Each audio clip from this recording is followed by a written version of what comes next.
Hi everyone, welcome to Bookswagon. Today we have with us Mr. Vinod Huria. Professor Vinod Huria is a trailblazer in food science, technology, and well being. With over 4 decades of experience across academia, research, and leadership, from shaping generations at institutions like BITS Pilani, NTDB Anand, and CFTRI Mysore, to redefining how we think about food, fitness, and health, his work bridges science with everyday living. Thank you so much, sir, for being here. Please tell us what exactly inspired you to become an author. Thank you, Mansa, for the introduction. I don't know whether all of this is deserved by me, but yes, I did work with the government of India uh, for more than 3 decades, and I have with me an experience of 40 years working in the food industry. During this time, I've handled several important projects, both with the National Dairy Development Board, which is the institution which brought about the white revolution in this country, and milk has become the uh, mainstay of today's food. We in India, we are the largest milk producer in the world. Thanks to Dr. Kurian, under whose leadership we progressed and we built this nation into a milk producing country. We also have in this country Amul, which is the largest dairy brand in the world. Both of these institutions, the Amul and the NDDB, they have brought milk right to your doorstep. Because if we look back at the history of dairying, 30 years or 40 years back, milk was a rationed commodity. But today, we are producing so much milk in this country, and because all this milk that is being produced is within the country, and we are flooded with milk. When I worked with an institution like the NDDB was funded by the World Bank and the European Union. Through these funds, we developed the infrastructure and the national milk grid to manage projects across the country, to take milk from the rural areas to the urban cities where milk is required.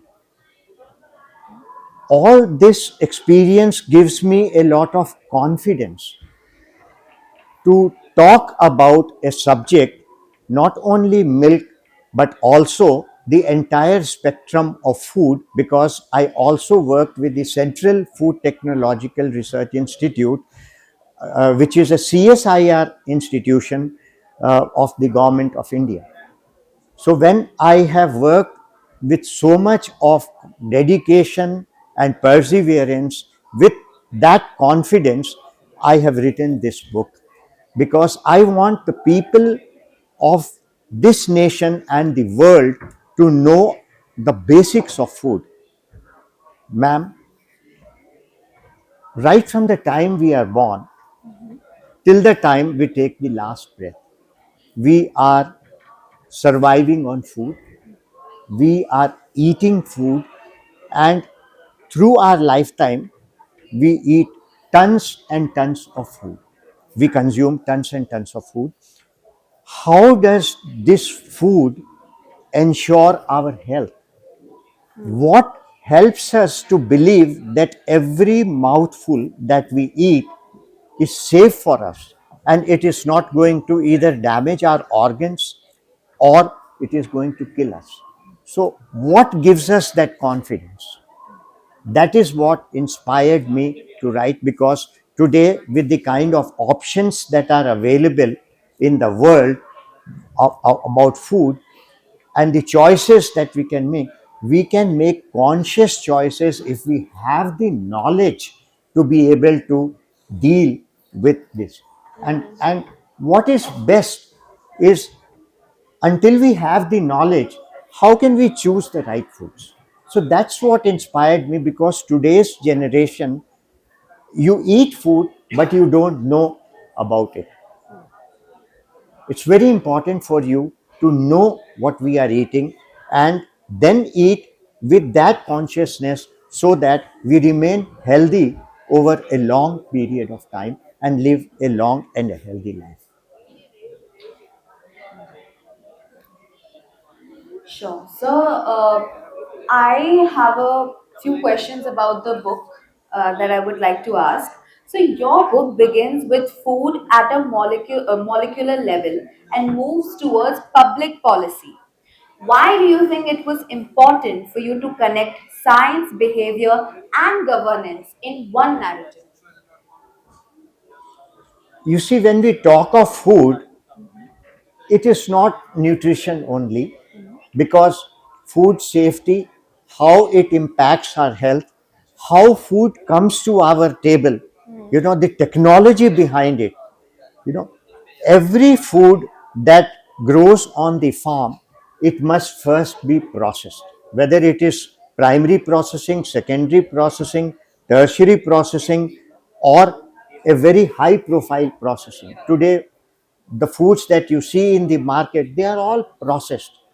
Some of these, during the processing stages, we add additives to the food to preserve them, to extend their shelf life, to see that these foods are safe for us even 6 months after they are processed and packaged, or even 1 year. Some foods have a shelf life of more than 2 years.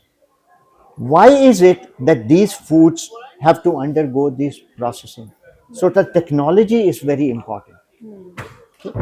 Also, you know you choose to eat foods, the psychology, you crave for certain things. You crave for chocolates, for example.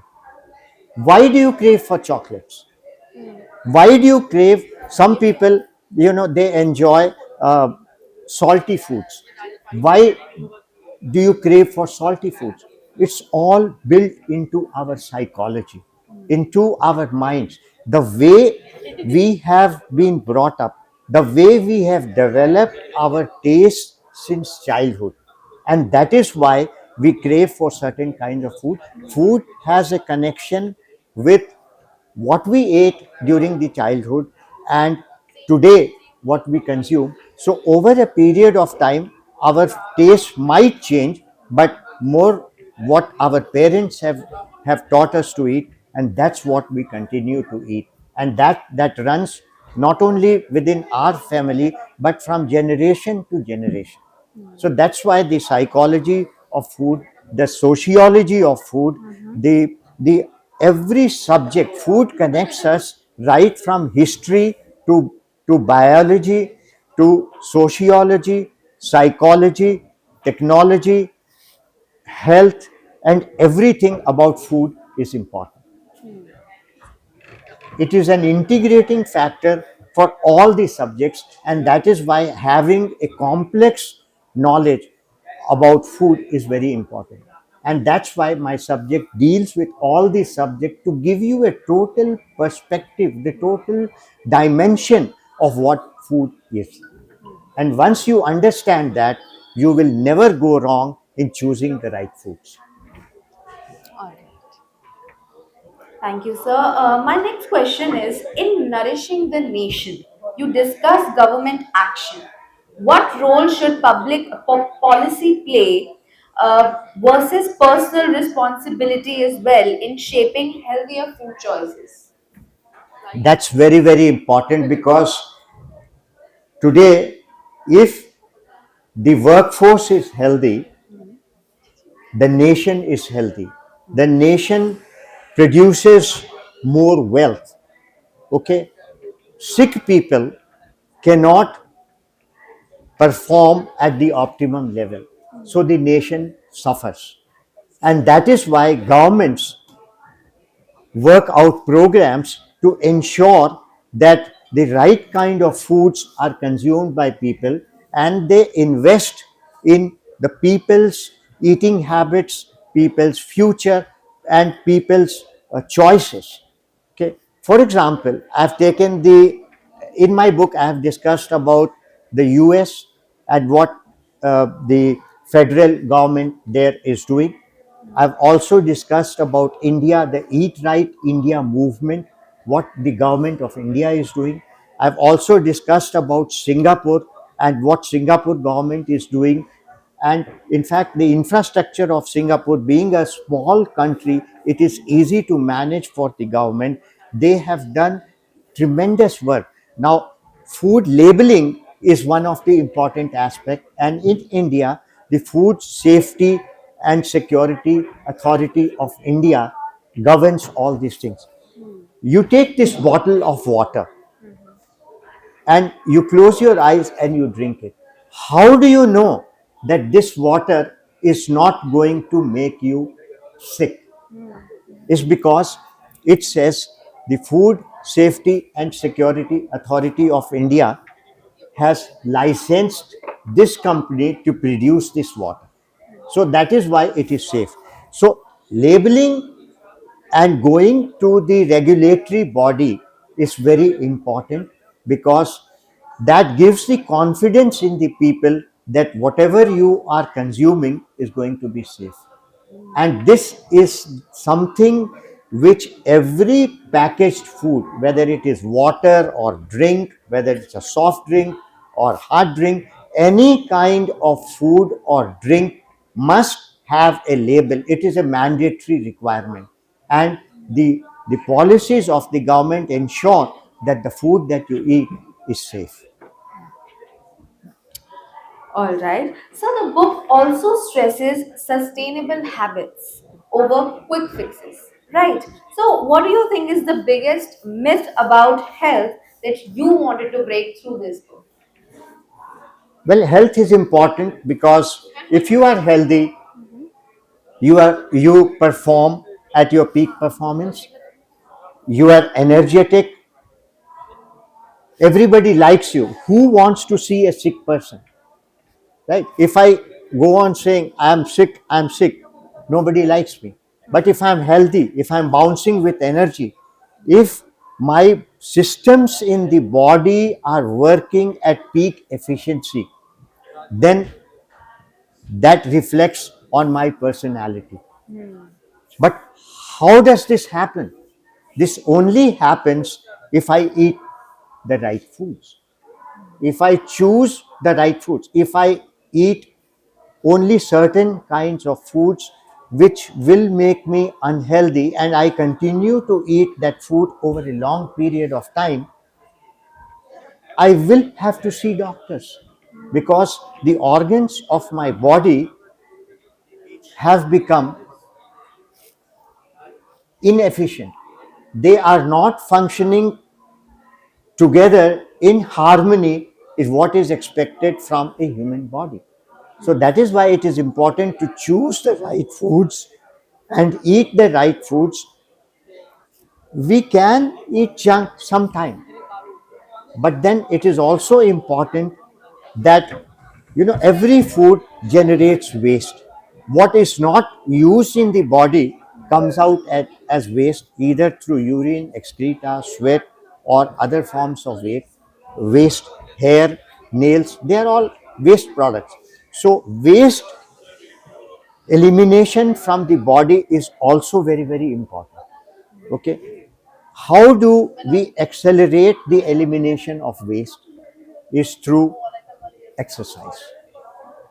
Okay, and I'll talk about this after your next question.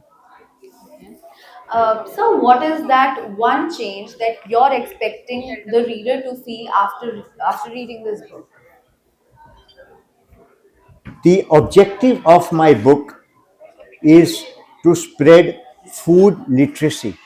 Once you know that you are on the right track, then you have made a conscious choice to remain healthy for a long period of time. My book equips you with all the knowledge to take right decisions, to make the right choices, so that you continue to eat right foods in right company, in right quantities, at the right time, so that you continue to live a healthy life. I would take my own example. Having the knowledge of food, I have made conscious decisions at home. My wife has helped in that, to cook the right foods and eat in the quantities that is required. Not many of us are aware of how many calories, for example, we should consume every day. What is the requirement of protein? How much carbs or protein or fat we should be consuming on a per day basis. So I have defined all this from authentic sources to help you to navigate the complexities of food and to take right decision so that you remain healthy over a long period of time. All right. And is there any message or one piece of advice that you would like to give to the audience, to the readers? Uh, Anything that could actually impact their lives and their food literacy? Food and fitness are very, very connected ideologies. When you eat food, it is not only to give you energy, it is not only to keep you healthy, it is also to satisfy your cravings, your hunger, and to make you feel happy. So, when you are eating the right foods and when you are healthy, and when you are investing on fitness, you will remain healthy, and there is no other option for your body to do. And that is why, incorporating an element of exercise, there are various exercise forms, and all this I have discussed in my next book, which is Beyond Vitality. The food book, if it tells you what to eat and why, my next book tells you how to integrate fitness and right eating habits into your lifestyle. And once your lifestyle is is governed by certain ideologies, certain philosophies, certain ideals, I'm sure that you will lead a happy and a healthy life. And that is important because food fitness are twin, they are two different sides of the coin, and yet they are connected together. Today's youth does not invest on fitness, and that is also a very, very important concept.